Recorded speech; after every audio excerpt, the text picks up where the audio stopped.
중력.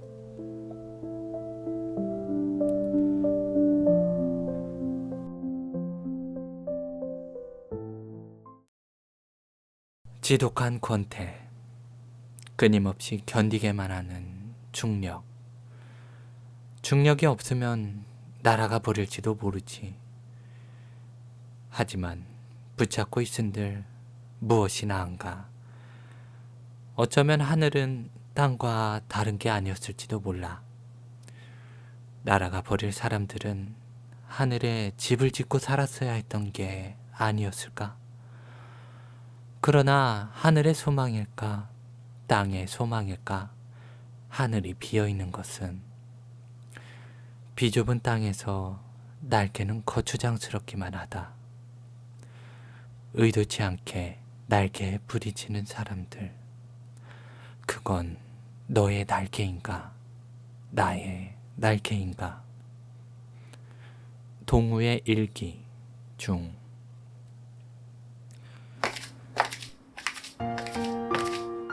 지하철역으로 향하는 내 발걸음은 여느 때와 달리 서두르고 있었다.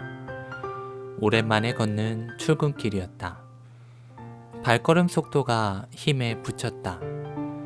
사람들은 나를 번번이 추월해 가고 있었다. 나는 어쩌면 사람들의 출근에 방해가 되는 중이었다. 한동안 출근 시간에 길을 나설 일이 없어 몸이 미숙해져 있는 것 같았다. 사람들에게 미안함을 느끼며 나는 발걸음을 서둘렀다. 사람들과 제법 나란히 걷기 시작하자 그들의 구둣발 소리 속에 뒤섞이는 기분이 들었다. 왠지 발걸음 하나하나가 파편처럼 가슴으로 날아와 박힌다.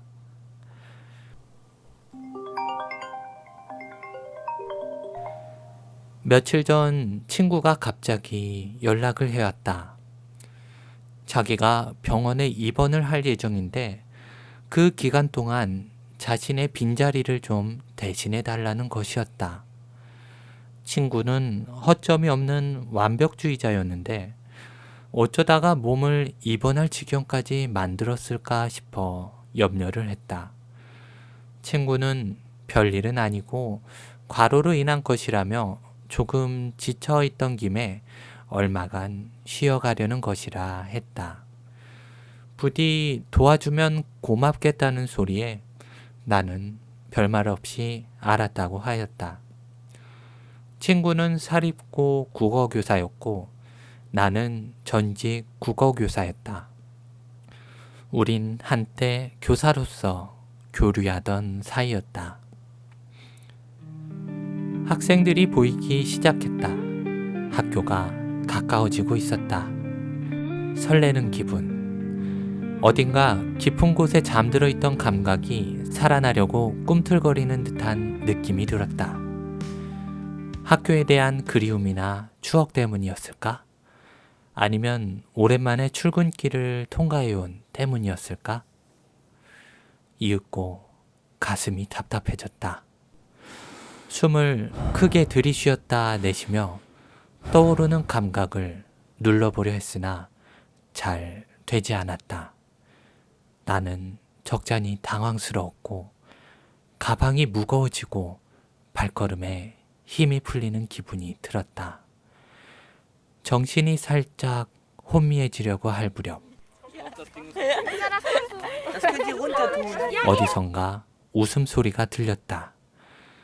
등굣길 학생들이 잡담을 하며 떠드는 소리였다. 왠지 안심이 되기 시작했고 가슴이 조금 편안해지는 걸 느꼈다. 마음을 가다듬고 나는 학교 안으로 들어갔다. 친구의 자리를 찾아 3층의 교무실로 향했다. 문을 열고 들어가니 한 나이든 선생이 창가에 있다가 나를 쳐다보며 아른 체를 했다. 이재현 선생님이시죠? 그 선생은 선뜻 악수를 건네며 말을 이었다. 잠깐이지만 같이 일하게 되어서 반갑습니다. 중간고사 업무가 얼마 전에 끝나서 크게 부담되는 일은 없을 겁니다. 더욱이 김동우 선생님의 친구분이시니 잘하실 거라 생각되고요. 그는 손으로 빈자리를 하나 가리켰다. 동우의 자리인 듯 했다. 교무실 안은 비교적 쾌적했고 교사들은 세련된 모습들을 하고 있었다. 안녕하세요. 동우의 자리로 가자 옆자리에 있던 한 여선생이 말을 걸어왔다. 김동우 선생님한테 말씀 많이 들었어요. 같은 국어과 교사였다. 아담한 인상에 단정하고 어딘가 상큼한 분위기를 풍기는 사람이었다. 그 여선생은 손으로 동우의 책상 위를 가리켰다. 교재와 프린트, 메모 등이 있었다. 교수 범위나 학습 자료는 거의 준비되어 있어요. 살펴보시고 그대로만 가르쳐 주시면 되세요. 그녀는 이어서 나에게 수칙 몇 가지와 주의사항을 알려주었다. 초롱초롱한 눈빛이 어쩐지 나를 흥미로운 학생처럼 대하는 듯 했다. 초임교사의 열정 같은 것인지 알려주는 걸 좋아하는 특성인지는 모르겠지만 학생들에게 좋은 선생님일 것 같다고 생각했다. 간단히 인사를 끝내고 동우의 책상을 천천히 살펴보았다. 파티션에는 잡다하고 많은 메모가 붙어 있었고 그것은 동우가 교사로서 일하던 흔적이었다. 그리고 학생들의 사진이 보였다. 동우 선생이 담임을 맡고 있었죠? 몇 반인가요? 네, 동우쌤은 3반 담임이에요. 담임이라고 해도 부담 가지실 건 없어요. 임시로 맡으시는 거니까 아침 조회랑 종례 때만 아이들 봐주시면 돼요. 그녀는 말을 끝내고 몸을 돌렸다.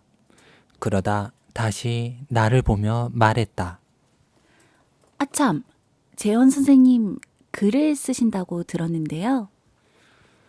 그녀가 나에게 보였던 관심은 어쩌면 단순한 업무적 친절이 아닐 수도 있겠다는 생각이 들었다. 동우가 나를 어떻게 이야기해 놓았기에 이 여선생이 나에게 흥미를 보이는 것일까 생각했다. 그녀는 나로부터 알아내고 싶은 게 있어 보였다. 그녀의 눈은 뭔가 참다가 말을 터뜨린 사람의 표정 같았다.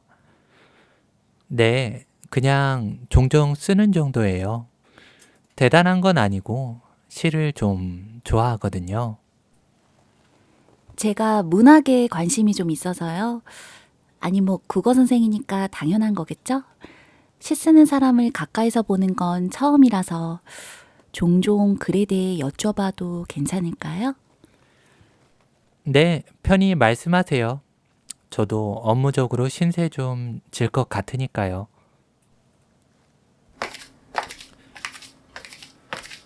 아침 조회 시간이 되어 우리는 함께 교무실을 나왔다. 그녀와 나는 각각 맡고 있는 반으로 이동했다. 교실에 들어가 아이들의 모습을 살펴보았다. 동우가 맡고 있는 아이들이라니 뭔가 더 천천히 아이들을 살펴보고 싶은 기분이었다. 여느 학생들처럼 평범해 보였지만 아이들이란 관심을 기울일수록 특별해지는 데가 있었다. 첫 수업은 무난했다. 준비되어 있던 자료가 자세하고 정확했고 굳이 내가 아니더라도 누구든 무난하게 수업할 수 있을 것 같았다. 아이들도 수업을 무난하게 따라와 주었고 특별히 튀는 모습은 보이지 않았다. 수업이 비는 시간에 내가 맡은 반의 학생 기록부를 살펴보았다. 임시로 맡은 일이지만 이왕 담임직을 맡은 바 충실히 임하고 싶었다. 오전 수업이 끝나고 교무실로 들어오면서 여선생이 나를 불렀다. 이재현 선생님, 같이 식사해요. 우리는 학교 식당으로 향했다. 식당에는 교사 전용 테이블이 마련되어 있었다. 오랜만에 먹는 급식이었다. 우리는 자리에 앉았다.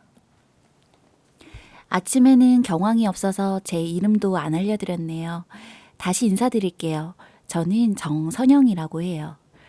교사로 일한 지는 이제 4년째예요. 이것저것 알려드릴 수 있는 것처럼 말씀드리긴 했지만 저도 사실 배우는 입장에 있어요. 정 선생은 아직 때묻지 않은 사람의 모습이었다. 단순히 저경력자라서 그런 것 같지는 않았다. 정 선생만의 어떤 특성이 있는 것 같았다. 이재현 선생님도 원래는 교사하셨죠? 편하게 부르세요. 네, 예전에 교사로 잠깐 일했었죠. 몇 년 전까지만 해도 나 또한 동우처럼 사립고 교사였다. 아이들을 가르치는 일에는 관심이 있었는데 교사가 되고 싶은 마음은 없었다. 이런저런 방황을 하다가 주변에서 교사가 잘 어울릴 것 같다는 이야기에 어쩌면 하는 마음으로 시도해보게 된 일이었다. 나는 일찍이 그저 시인이 되어야겠다는 생각뿐이었고 교사가 된 후에도 그 마음은 달라지지 않았다. 특별히 글을 잘 쓰는 것도 아니었는데 왜 그런 생각을 계속 품고 살아왔는지는 나도 잘 알지 못하는 일이었다. 나는 학교를 수석으로 졸업했었다. 내가 어떤 고민을 하며 살고 있는지 잘 모르는 사람들은 단지 나를 대단히 여기고 막연히 부러워만 했다. 사람들은 수석이라는 단어를 수월한 취업과 곧장 연관시키는 듯 했지만 나는 그들의 기대와는 다르게 취직하지 않았다. 졸업 후엔 미뤄두었던 군대에나 들어갔다. 전역을 하고 나서는 갑자기 서예가 하고 싶어져서 서예를 배우며 붓글씨를 썼다. 짧은 기간 열심히 했는데 글자에 대한 호기심이 갑자기 생긴 탓이었다. 단순히 약속된 기호로만 생각해왔던 문자가 어느 날 살아 움직이는 것 같은 형상을 보았다고나 할까? 붓글씨는 단순히 글씨를 쓰는 일이 아니란 생각이 들었고 붓이 가는 길을 따라가 보면 어쩐지 나의 길이 나올 것만 같다고 생각했었다. 한동안 잡학에 관심을 가지며 살다가 현실이 내 옆으로 커다란 얼굴을 들이밀 즈음 나는 취업 준비를 하게 되었다. 오래지 않아 사립고 교사가 되었지만 내가 일한 건 3년 남짓이었다. 서서히 나를 짓눌러 오는 권태를 이겨내기 힘들었고 그것은 마음만으로 쳐낼 수 있는 게 아니었다. 나의 권태뿐만이 아니라 주변 선생들의 권태와 학생들의 무기력한 모습도 내가 그만둔 이유였다. 빠져나오지 않으면 빠져나올 힘조차 사라질지 모르겠다고 생각한 것이었다. 어째서 그만두었는지 여쭤봐도 될까요? 그냥 그런 생각이 들었어요. 아이들에게 내가 과연 뭘 가르칠 수 있는가? 내가 아는 것들은 가르칠 만한 것들인가? 내가 가르칠 자격이 있는 것인가? 말하자면 제가 할 수 있는 건 아직 독백뿐이라고 생각했던 거죠. 정 선생은 나를 가만 쳐다보고 있었다. 자의식에 찌른 사람처럼 보였을까? 그러거나 말거나이다. 나는 머쓱한 기분에 그냥 웃어주었다. 다 먹었는데 우리 일어날까요? 이재현 선생님? 뒷말에 힘이 실려있는 느낌이었다. 남은 수업을 무사히 마치고 집으로 돌아왔다. 책상 앞에서 글을 쓰며 하루를 정리하다가 잠깐 잠이 들었다. 팔이 저려서 일어나 보니 날은 깊은 어둠 속이었다. 화장실에 들어가 세수를 하다가 동우 생각이 났다. 동우는 대학교 동창이었다. 같이 문학 동아리에서 활동했었다.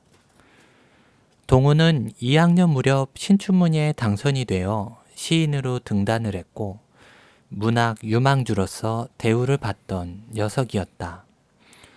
일찍 등단을 하면서 글을 쓰는 주변인들의 부러움을 사던 동우는 그러나 졸업을 앞둔 어느 날 갑자기 절필을 선언했다. 모두들 놀라 이유를 물었으나 동우는 이야기해주지 않았다. 단지 알 수 없는 눈으로 쳐다볼 따름이었다. 책상으로 돌아와 책꽂이에서 동우의 당선 시집을 뽑아들었다. 동우가 당선 소감에 썼던 말이 문득 다시 보고 싶었다. 글을 쓸 때 나는 하늘로 붕 떠오르는 느낌을 받는다. 뻥 뚫린 허공을 헤엄치며 자유롭게 바람을 맞는 일은 분명 즐거운 일이지만 그 느낌은 이내 어떤 불안감으로 뒤바뀌어 버린다. 하늘에는 아무것도 잡고 있을 만한 게 없다는 사실을 깨닫게 되면서 헤엄치던 팔이 리듬을 잃고 허우적거리게 되기 때문이다. 우리들에겐 하늘을 날고 싶은 원초적 욕구가 있다고 생각한다. 그렇다면 글을 쓰는 일은 어쩌면 하늘은 비어있지 않을 수도 있다는 희망의 표현이지는 않을까? 그 희망의 결과가 만족스러운 것이든 참담한 것이든 나는 이제 돌이킬 수 없게 돼버린 것 같다. 하늘. 동우는 하늘이나 새 같은 개념들을 좋아했었다. 보통 진부하게 여겨지는 개념들이지만 동우는 그건 사람들이 그것들에 대해 잘 모르고 있기 때문이라고 했다. 대학 시절 동우는 내게 새에게는 다리가 있어 다행이라는 말을 한 적이 있다. 새에게 다리가 없었으면 하늘을 허우적거리다가 어디론가 사라져 버리거나 떨어져 버렸을 것이라는 것이다. 새가 자유로운 건 날개 때문이 아니라 다리 때문이라고 했다. 동우는 새를 좋아했다. 새를 기르기도 했는데 나에게 새에 관한 이런저런 이야기를 늘어놓기도 했다. 그 중에 윙 트리밍이라는 것에 대한 이야기가 있었다. 관상조가 아닌 애완조의 경우는 보통 윙 트리밍이라는 것을 한다고 했다. 날개에서 바깥 깃털 몇 가닥을 부분적으로 잘라내는 것이었다. 새들은 겁이 많아서 아무리 애완조로 오래 길러도 순식간에 날아가 버릴 수 있다던가, 하위 포식자인 애완조는 날아가 버리면 곧 죽게 되기 때문에 새를 위해서라도 날개를 조금 잘라주는 게 좋다고 했다. 언젠가 하루는 넋이 나가 있는 동우를 본 적이 있다. 왜 그러고 있냐고 물으니 알아듣기 힘든 목소리로 날아가 버렸어 라고 했다. 기르던 새가 날아갔다는 말이었다. 윙트리밍을 하면 날아가지 못한다고 하지 않았었냐고 되물으니 동우는 이렇게 말했다. 그런 건 상관없어. 날개를 완전히 자르지 않는 이상 새는 바람만 타면 언제든 날아갈 수 있어. 그건 그렇지만 동우는 자신의 새가 날아간 것은 윙 트리밍조차 하지 못했기 때문이라고 했다. 윙 트리밍은 한 번 하면 끝나는 것이 아니기에 깃털이 자라날 때마다 주기적으로 해주어야 하는 것이었다. 윙 트리밍을 당하는 새도 괴로운 일이겠지만 그걸 하는 입장에서도 고통스럽기는 마찬가지였다. 몸집만한 쇠가 맞물려 깃털을 싹둑싹둑 잘라나갈 때 새는 무슨 생각을 할까? 깃털이 잘리는 순간 손으로 타고 올라오는 작은 몸뚱이의 움찔거림은 결코 잊지 못할 감각이라고 동우는 말했다. 그래도 아이러니한 사실은 윙 트리밍을 하지 않은 새일수록 새장에 오래 갇혀 있을 수밖에 없다는 점이었다. 같이 산책을 하는 일 같은 것은 날개 잘린 새에게만 가능한 일이다. 동우는 아마 가엾은 마음에 새를 그냥 데리고 나갔던 것이다. 그리고 새는 날아오를 생각도 없이 이미 하늘을 날고 있었을 것이다. 그 후로 동우는 하늘이나 새에 대해 이야기하지 않았다. 다음날 일찍이 학교로 몸을 움직였다. 임시직이지만 담임으로서 아이들을 살펴보고 싶은 마음에서였다. 아이들은 생각보다 일찍 등교를 해 자리에 앉았다. 늦게까지 비어있는 자리도 있기는 했지만 영교시라는 수업 시간이 분명 존재하는 것처럼 보였다. 이 시간에 아이들은 대개 책을 읽었다. 간혹 밀린 숙제를 하는 아이들이나 교과목을 예습 복습하는 아이들도 있었고 엎드려 자는 아이들도 있었지만 책을 읽는 학생들이 대다수였다. 동우의 아이들은 무슨 책을 읽고 있을까 궁금해서 슬렁슬렁 돌아다니며 제목들을 살펴보았다. 소설을 읽는 아이들도 몇 있었지만 대부분은 자기계발서를 읽고 있었다. 자기계발서라. 나도 저 시절에 그랬었던가? 아이들이 자기계발서를 많이 읽는다는 것은 한편으론 안타까운 일이라는 생각이 들었다. 자기계발서는 결국 현재의 자신을 문제 삼아 그것으로부터 벗어나고자 하는 마음에서 찾게 되는 책이 아니던가. 아이들은 물론 많은 걸 배울 수 있을 것이고 한동안은 힘도 얻을 수 있을 것이다. 그렇지만 오래가지 못할 것이고 언젠가는 자연히 그런 책들을 멀리하게 되는 순간을 맞을 것이었다. 자신을 부정하는 방식으로 작동하는 많은 자기계발은 그리고 타인으로부터 제시받은 자기계발은 결국 무너지게 되어 있었다. 아이들은 부디 자신을 먼저 긍정하고 그 책들을 보고 있었으면 하는 바람이었다. 삶을 쉽게 결단해버린 사람들의 말은 부디 걸러듣기를 바랐다. 점심시간에 정 선생이 내게 질문을 했다. 이 선생님은 어떻게 국어국문학과를 가게 되셨어요? 국어나 문학을 좋아해서였나요? 국어국문학과에 가면 생각보다 국어나 문학을 좋아해서 온 사람은 많지 않다는 걸 알게 된다. 나 또한 크게 다르지는 않았다. 딱히 좋아했던 것은 아니고 시인이 되고 싶어서 갔었어요. 시인이요? 그럼 지금 시인이세요? 시인이냐는 물음. 나에게는 익숙한 것이었다. 하지만 이런 질문을 받을 때마다 나는 그 말이 뭔가 묘하다는 생각을 했다. 시인이 뭘까요? 정 선생은 잠깐 생각에 잠겼다. 등단을 한 사람만이 시인이라면 전 시인은 아닐 겁니다. 동우가 등단하던 이듬해 나 또한 작은 문예지에 당선되는 일이 있었다. 그러나 당선되었다는 소식은 오히려 나를 당혹감에 휩싸이게 했다. 시인이란 게 이렇게 허무하게 이루어지거나 말거나 하는 것인가 싶었다. 당선을 바라고 시를 보낸 것이기는 했지만 나는 대학 4년의 목표가 이렇게 아무런 일 없이 이루어지는 것을 그대로 받아들일 수 없었다.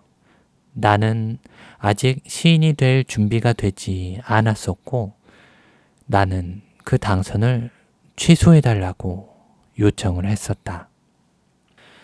만약에 시와 시인이 분리될 수 있다면 시인일 수도 있고요. 정 선생은 살짝 웃고 있었다. 동우쌤은 이 선생님이 시인이라고 했어요. 뭐라고 답을 할까 생각하는 중에 정 선생이 말을 이었다. 뭔가 이유가 있어서였겠죠? 궁금하네요. 그 이유에 대해 뭔가 말하려 하지 않으셔도 돼요. 어차피 본인은 모를 거라고 그랬거든요. 그 이유를 찾아보는 것도 제겐 즐거운 일이겠죠? 우리는 밥을 다 먹고 밖으로 나갔다. 바깥은 걷기 좋은 날씨였다. 실내에 있기 아까울 만한 하늘이었다. 그러나 조금 더 지나면 답답한 기분이 들지도 모르겠다는 생각이 들었다.